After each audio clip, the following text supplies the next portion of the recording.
Picture this. A young man, barely 24 years old, stands before the most powerful governing body in the ancient world.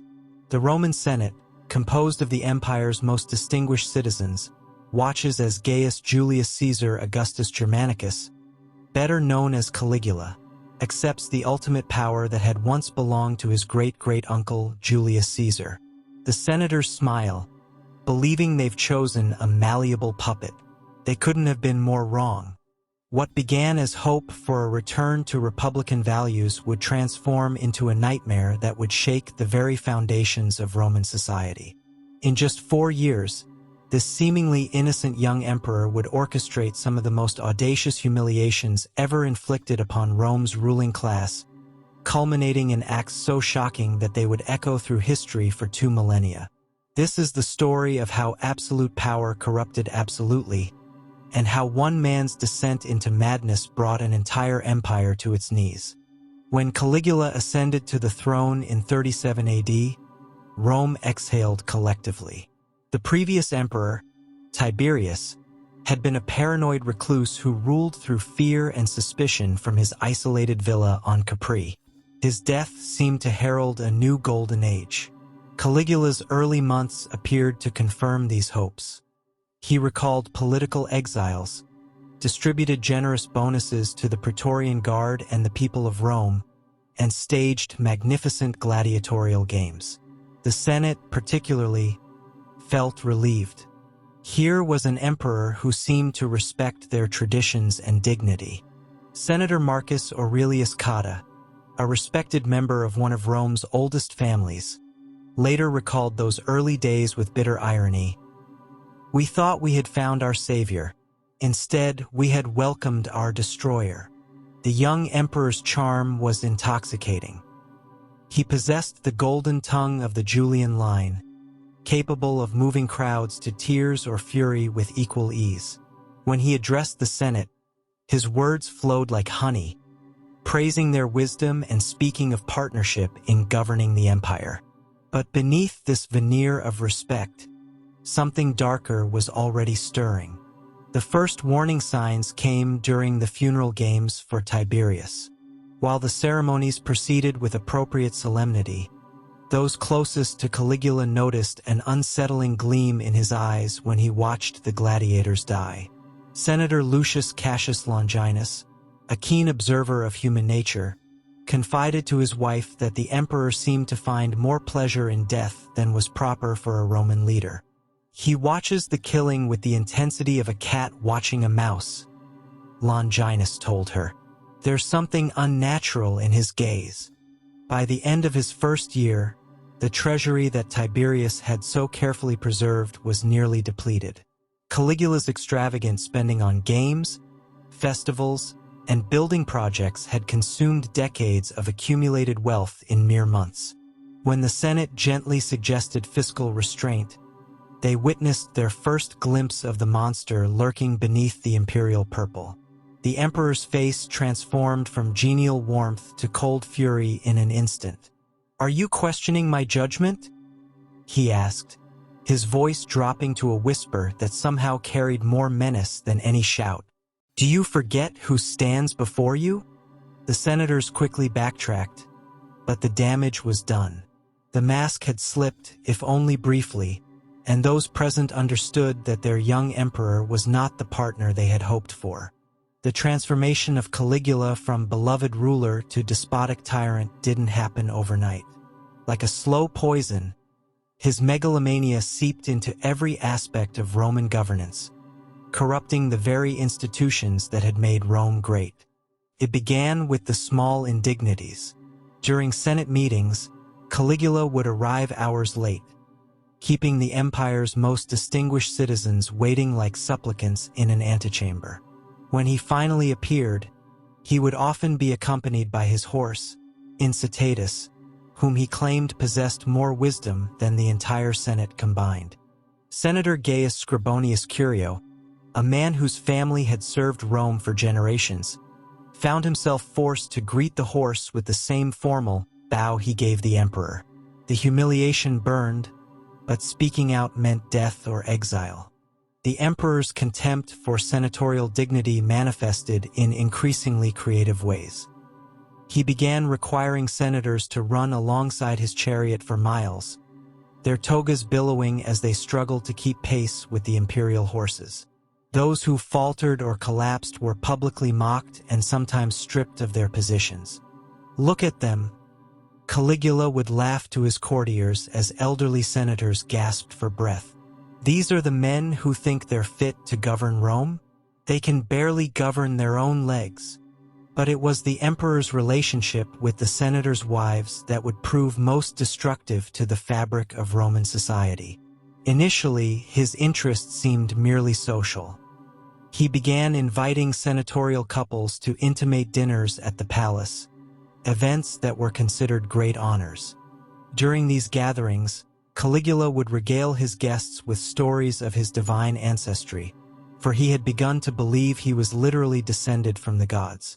As the evening progressed and wine flowed freely, the emperor's attention would invariably turn to the wives of his guests. Marcus Lepidus, the emperor's brother-in-law and closest confidant, watched these dinners with growing unease. He later testified that Caligula would study the women with the calculating gaze of a buyer at a slave market, noting their beauty, their bearing, their response to his attention. "He collected them with his eyes first," Lepidus recalled. "Each woman became a prize to be won, a possession to be claimed."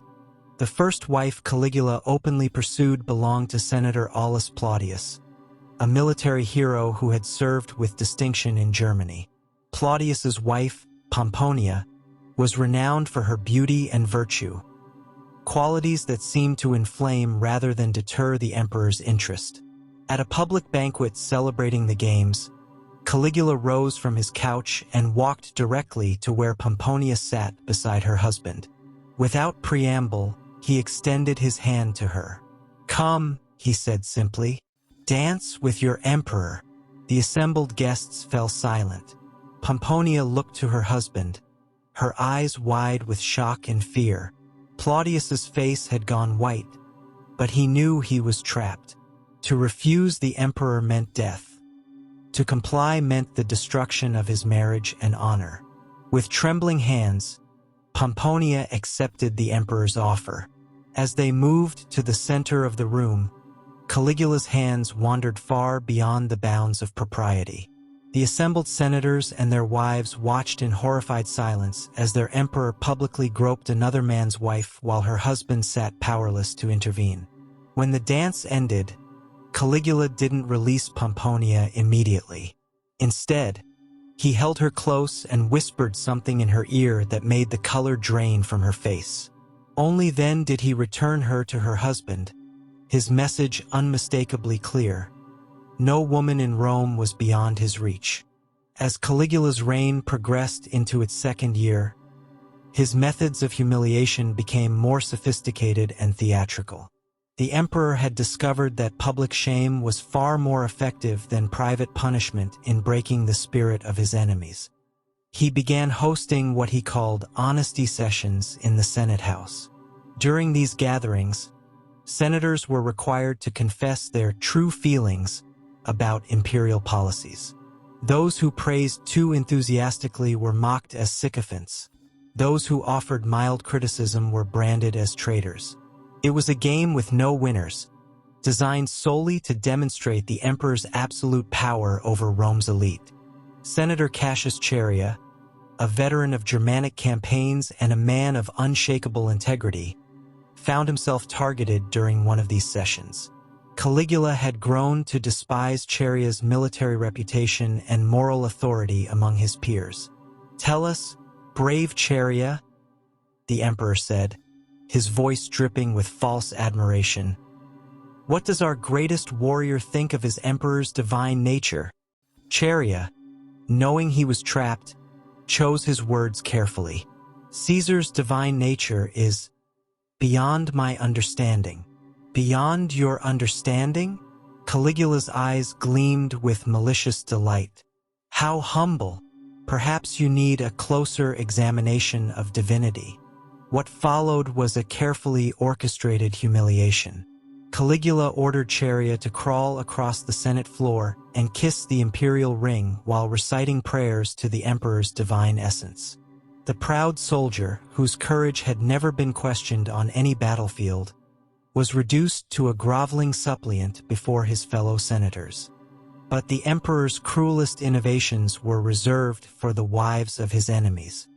He established what he termed imperial inspections, wherein the wives of senators were summoned to the palace for consultation on matters of state. These consultations invariably took place in the emperor's private chambers. The first to be summoned was Livia Orestilla, wife of Senator Gaius Piso. She was a woman of extraordinary beauty, recently married to Piso in what had been celebrated as the wedding of the year. Her husband was a respected jurist, known for his careful interpretation of Roman law. When the imperial summons arrived, Piso knew he faced an impossible choice. To send his wife meant exposing her to the emperor's notorious appetites. To refuse meant certain death for both of them. "We have no choice," Livia told her husband, displaying the courage that had made her famous throughout Rome. "I will go, and I will endure whatever must be endured." The consultation lasted 3 days. When Livia returned, she was changed not just in demeanor but in legal status. Caligula had divorced her from Piso and married her himself in a ceremony witnessed by the entire court. The marriage lasted exactly 1 day before the emperor grew bored and divorced her, returning her to her original husband like a piece of damaged goods. Piso, meanwhile, had been forced to attend the imperial wedding ceremony and publicly congratulate the emperor on his good fortune. The legal implications were staggering. Under Roman law, Livia's brief marriage to Caligula made any future children she might have with Piso potentially illegitimate, destroying the continuity of one of Rome's oldest senatorial families. This became Caligula's preferred method of punishment: the temporary appropriation of senators' wives, always conducted with full legal ceremony and public witness. The psychological warfare was devastatingly effective. Senators lived in constant fear that their wives might be the next to receive an imperial summons. As Caligula's predations intensified, an unexpected form of resistance emerged from the most unlikely source: the wives themselves. Led by Caesonia, who would eventually become Caligula's final wife, a group of senatorial women began to organize a subtle campaign of psychological warfare against the emperor. Their weapon was information. The women of Rome's elite moved through different social circles than their husbands, and they had access to intelligence networks that even the Praetorian Guard couldn't penetrate. Through careful cultivation of servants, slaves, and freedmen, they began to map the emperor's weaknesses and vulnerabilities. Caesonia, before her marriage to Caligula, had been the wife of Senator Marcus Lepidus. She was a woman of exceptional intelligence and ruthless ambition, qualities that initially attracted the emperor's attention. However, unlike other wives who had been victimized by Caligula's attentions, Caesonia chose to embrace her position and use it as a platform for influence. She convinced Caligula that his previous approach to the Senate's wives had been insufficiently creative. Rather than simply taking them temporarily, she suggested, why not make their humiliation more educational?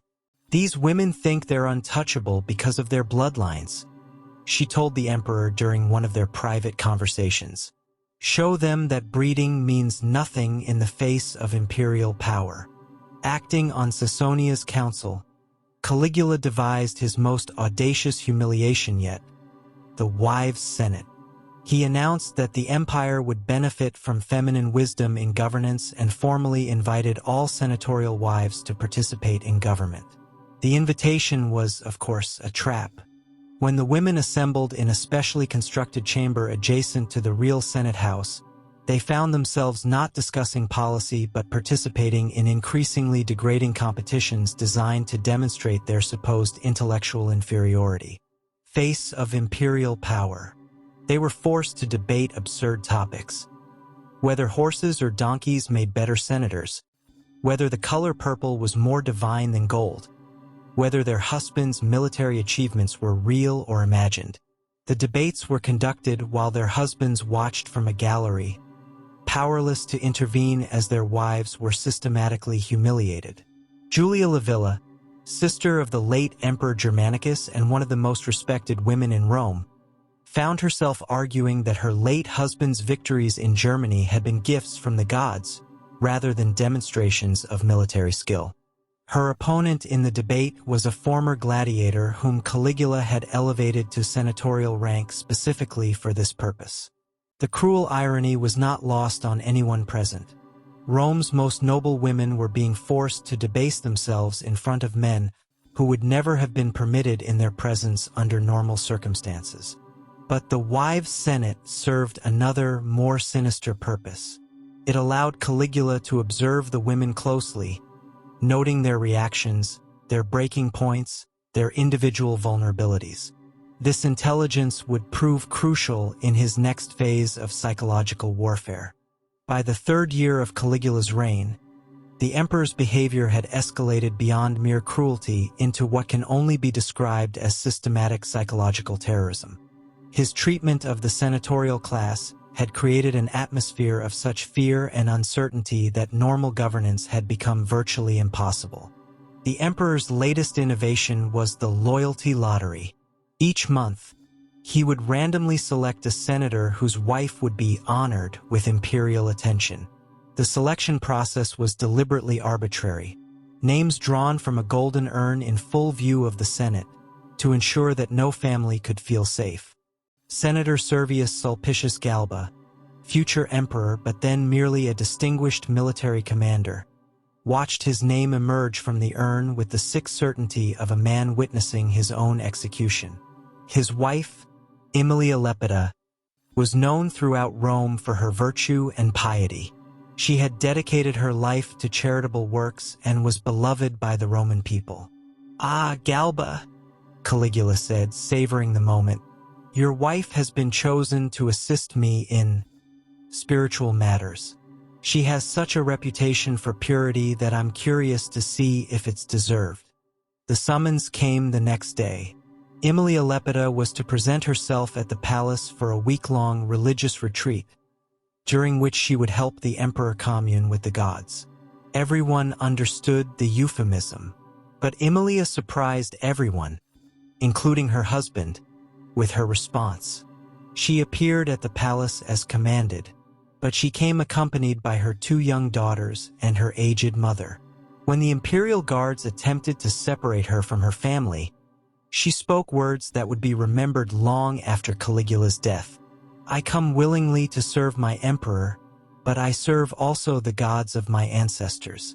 If Caesar wishes to defile what is sacred, let him do so before witnesses who will carry the truth to future generations." Her courage created an impossible situation for Caligula. To proceed with his planned humiliation in front of children and an elderly matron would be shocking even by his standards. To back down would be to show weakness before the watching court. The emperor chose a third option: escalation. He declared that Aemilia's insolence had revealed the true character of the senatorial class and that more drastic measures were needed to ensure imperial authority. What followed was the event that would finally break the patience of even Caligula's most tolerant supporters: the Great Humiliation. The Great Humiliation began as what appeared to be a magnificent imperial banquet. Caligula had invited every senator and their wives to celebrate the anniversary of his accession to power. The invitation was phrased as an honor, but everyone understood it was a command. The banquet hall in the imperial palace had been transformed into a mockery of Roman traditions. Where dignified couches should have held guests arranged by rank and honor, Caligula had installed a series of raised platforms. The senators were directed to the highest platforms, while their wives were placed on lower ones, symbolically positioned as supplicants to their husbands. But the emperor's true purpose became clear as the evening progressed. Between courses, He began calling individual wives forward to entertain the assembly. What began as requests for songs or poetry quickly devolved into demands for increasingly intimate performances. Senator Decimus Junius Brutus, descendant of Caesar's assassin, watched in horror as his wife Claudia was commanded to dance for the emperor's pleasure. The dance itself was obscene by Roman standards, but worse was the knowledge that refusal meant death for both of them. As Claudia performed, tears streaming down her face, Caligula provided commentary for the assembled guests. "Notice the grace with which she moves," he said mockingly. "One would think she had practiced such dances professionally." The implication was clear and devastating. In suggesting that a senator's wife possessed the skills of a prostitute, Caligula was attacking not just her honor but the legitimacy of her children and the dignity of her entire family line. But the evening's climax came when the emperor announced his final entertainment, a marriage ceremony between himself and every senator's wife simultaneously. It was, he claimed, a divine revelation that had come to him in a dream. "The gods have shown me that Rome's strength comes from unity," he declared. "What greater unity could there be than for your emperor to be joined in sacred matrimony with all the mothers of Rome's future?" The ceremony that followed was a grotesque parody of Roman wedding traditions. Each wife was required to approach the emperor, exchange vows, and submit to a symbolic consummation. A kiss that lasted far longer than propriety allowed, conducted while their husbands watched in paralyzed silence. Senator after senator was forced to witness his wife's degradation, knowing that any attempt at intervention would result in immediate execution. The psychological cruelty was exquisite in its thoroughness. Caligula had found a way to destroy both the women's honor and their husbands' capacity to protect them. The mass marriage was, of course, legally meaningless, a fact that Caligula acknowledged with cruel humor. "Of course, divine bigamy is different from mortal bigamy," he laughed. "I can marry and divorce at will, for I am above mortal law." By dawn, every senatorial wife had been symbolically married to and divorced from the emperor. They returned to their husbands legally unchanged but psychologically shattered. The bonds of trust and respect that held Roman society together had been systematically destroyed in a single night. The Great Humiliation marked the point of no return in Caligula's relationship with the Roman elite. The emperor had crossed a line that could not be uncrossed, violating not just individual dignity but the fundamental structure of Roman society. In the days following the banquet, a strange quiet settled over Rome. Senators went through the motions of governance, but their hearts were no longer in it.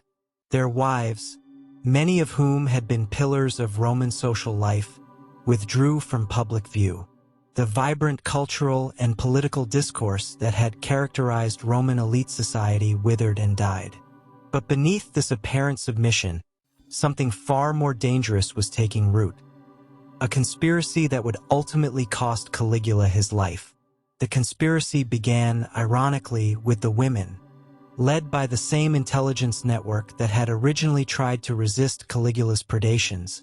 The wives of Rome's elite began reaching out to sympathetic members of the Praetorian Guard. Their message was simple but powerful. The emperor had forfeited any claim to loyalty or respect. Cassius Chaerea, the senator who had been forced to crawl before the emperor, emerged as the conspiracy's military leader. His humiliation had transformed him from a loyal soldier into an implacable enemy of the imperial system that had enabled such degradation. "He has made us all into cowards and our wives into whores," Chaerea told his fellow conspirators. "No Roman should have to endure what we have endured." The conspiracy grew slowly but steadily. Each new humiliation inflicted by Caligula drove more senators into the arms of the plotters. When the emperor declared himself a living god and demanded worship from all citizens, even his most loyal supporters began to question his sanity. The final straw came when Caligula announced his intention to move the capital of the empire to Alexandria. where he could rule as a pharaoh god in the Egyptian tradition. This plan would not only destroy Rome's political primacy, but would also require the relocation of all senatorial families to a foreign land where they would be even more vulnerable to imperial whims. "He means to make us all into exiles in our own empire," Senator Galba observed. "We will be Romans in name only, subjects of an Egyptian god-king who wears our emperor's face." The conspirators realized that they were running out of time. If Caligula succeeded in moving the capital, their opportunity for resistance would be lost forever. The emperor would be surrounded by Egyptian priests and guards who owed him personal loyalty, rather than the Roman institutions that still retained some independence. The assassination of Caligula on January 24, 41 AD, was swift and brutal, but the psychological damage he had inflicted on Rome's ruling class proved far more lasting.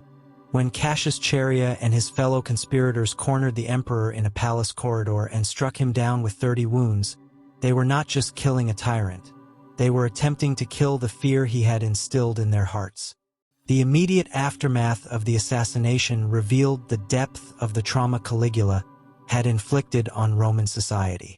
Many senators, upon hearing of the emperor's death, refused to believe it was real.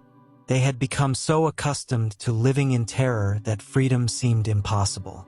Senator Marcus Vinicius, whose wife had been among the first to suffer the emperor's attentions, was found in his study, staring at a letter of imperial summons that had arrived that morning. When told that Caligula was dead and the letter meaningless, Vinicius reportedly said, "Dead emperors have summoned me before. This changes nothing." The wives of the senatorial class struggled even more with the transition to freedom. Many had developed what we would now recognize as symptoms of severe psychological trauma. They had learned to anticipate and adapt to their abusers' moods, to find safety in submission, to suppress their own desires and identity in service of survival. Caesonia, Caligula's final wife, met her death alongside her husband, not as a victim, but as a co-conspirator in his crimes. Her transformation from victim to enabler illustrated the complex psychology of abuse and power that had characterized the emperor's reign. The new emperor, Claudius, faced the enormous task of rebuilding not just the imperial administration, but the psychological foundation of Roman governance. He immediately enacted a series of reforms designed to restore dignity to the senatorial class and their families. He established new protocols for imperial interaction with senators' wives, created legal protections against imperial seizure of private property, including wives, and most importantly, publicly acknowledged the wrongs that had been committed during his predecessor's reign. "The Roman people have suffered under a madman," Claudius declared in his first address to the Senate. "But we are still Romans, and we will rebuild what was destroyed." However, the damage proved difficult to repair. The children born during Caligula's reign, many of whom carried the psychological scars of their parents' trauma, would grow up to form a generation of Romans who viewed imperial power with deep suspicion and fear. The wives who had survived Caligula's predations became, in many cases, the most vocal advocates for limiting imperial power. They formed informal networks dedicated to protecting future generations from similar abuse, networks that would play crucial roles in the political developments of subsequent reigns. The story of Caligula's humiliation of the Roman Senate and their wives stands as one of history's most chilling examples of how absolute power can corrupt not just individuals but entire societies. In just 4 years, a single man's descent into madness nearly destroyed the social and political structures that had taken centuries to build. The emperor's systematic degradation of Rome's elite was not random cruelty but calculated psychological warfare designed to break the spirit of potential opposition. By targeting not just senators but their wives, the mothers of Rome's future leaders, Caligula sought to corrupt the very source of Roman strength, the family bonds and social connections that held the empire together. His methods were devastatingly effective in the short term. The Roman Senate, once the most powerful deliberative body in the world, was reduced to a collection of traumatized individuals who had learned to find safety in submission. The wives of Rome's elite, traditionally the guardians of Roman moral values, were systematically humiliated and degraded until many lost their sense of self-worth and agency. But Caligula's ultimate failure lay in his misunderstanding of human nature. While fear can compel obedience, it cannot create genuine loyalty. The emperor's victims eventually found the courage to resist, and their resistance proved more powerful than his cruelty. The conspiracy that brought down Caligula was not just a political rebellion but a moral uprising. The senators and their wives who participated were not seeking power for themselves but attempting to restore the dignity and values that made Roman civilization worth preserving. The legacy of Caligula's reign extended far beyond his 4 years in power. Future emperors would be constrained by formal and informal limits designed to prevent similar abuses. The Roman legal system developed new protections for citizens against imperial caprice. Most importantly, Roman society developed a cultural memory of tyranny that served as a warning to future generations. The wives who survived Caligula's reign became powerful advocates for women's rights and protections. Their experiences under imperial abuse gave them unique insight into the mechanisms of power and oppression, insights they used to build networks of resistance that would influence Roman politics for generations. Perhaps most significantly, the trauma of Caligula's reign contributed to the eventual transformation of the Roman Empire from a system based on personal imperial power to one constrained by law and tradition. The memory of what had happened when an emperor was given unlimited authority served as a powerful argument for constitutional limitations on imperial power. The senators and their wives who suffered under Caligula did not suffer in vain. Their experience, terrible as it was, served as a cautionary tale that helped prevent similar abuses in the future. They paid the price in dignity and trauma for lessons that would benefit all who came after them. Today, more than 2,000 years later, the story of Caligula's reign continues to resonate. In an age when we face our own questions about the limits of power and the protection of human dignity, the courage of those Roman senators and their wives who ultimately chose resistance over submission remains an inspiration. Their story reminds us that even in the darkest circumstances, when all formal protections have failed and those in power seem invincible, the human spirit retains the capacity for resistance. The wives of Rome who stood together against imperial tyranny, the senators who ultimately found the courage to act, they showed us that dignity cannot be taken, only surrendered. And in the end, they chose not to surrender. The emperor who thought himself a god died like a mortal man, struck down by those he had thought broken beyond repair. But the courage and dignity he had tried to destroy lived on, rebuilt and strengthened by the very trauma he had inflicted. In this, perhaps, lies the greatest lesson of Caligula's reign: that tyranny, no matter how absolute it appears, contains within itself the seeds of its own destruction. The human spirit, no matter how battered and abused, retains the capacity to choose freedom over safety, dignity over survival. The wives of Rome made that choice. The senators made that choice. And in making it, they not only freed themselves but ensured that future generations would inherit a world where such choices remained possible. Their story is not just a historical curiosity but a testament to the enduring power of human courage in the face of absolute evil. It reminds us that no matter how dark the times, resistance is always possible, and that sometimes the greatest victories come from those who have suffered the greatest defeats. Thank you for watching Silent Atrocities. I hope you enjoyed this video. If you want more absolutely insane, untold historical content that your teachers were too polite to mention, hit that subscribe button right now, like, share, and comment below. What other untold historical story would you like me to reveal? See you in the next one.